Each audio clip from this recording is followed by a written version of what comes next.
Okay, let's go.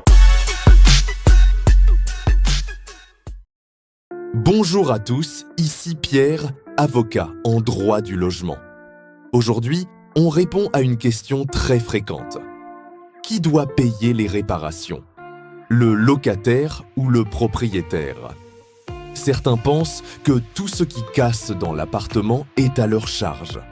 D'autres croient que le propriétaire doit tout réparer, même ce qu'ils ont abîmé eux-mêmes. Alors, qu'en dit la loi? On va voir ce que dit la vraie loi. Dans la vie quotidienne, on entend souvent « Si le robinet fuit, c'est le proprio qui paye ». Ou encore « Le locataire doit tout réparer, sinon c'est sa responsabilité ». Et il y a toujours quelqu'un qui jure avoir payé pour tout. Bon, maintenant, la vérité juridique. En France, la répartition des réparations est très précise.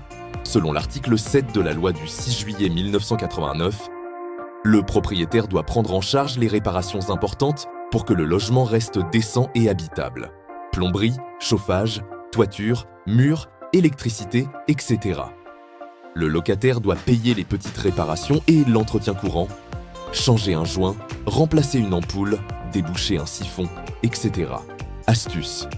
Les réparations dues aux locataires sont souvent listées dans le décret du 26 août 1987, appelé « réparation locative ». Donc ce n'est pas toujours l'un ou l'autre. Tout dépend du type de réparation et de sa cause.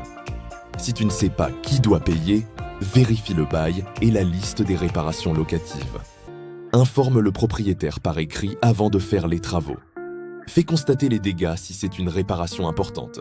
En cas de désaccord, tu peux saisir la commission départementale d'aliation ou le tribunal.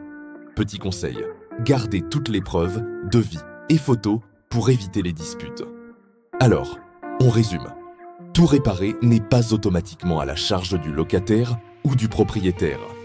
Les grosses réparations sont à la charge du propriétaire, l'entretien courant au locataire. Et si vous avez un litige, il existe des recours pour trancher légalement. Moi, c'est Pierre. Avocat en droit du logement, je démêle le vrai du faux pour que tu saches qui doit payer quoi dans ton logement. Et surtout, abonne-toi à la chaîne, c'est bon à savoir. Parce qu'avant de sortir ton portefeuille, mieux vaut connaître tes droits. Vraiment.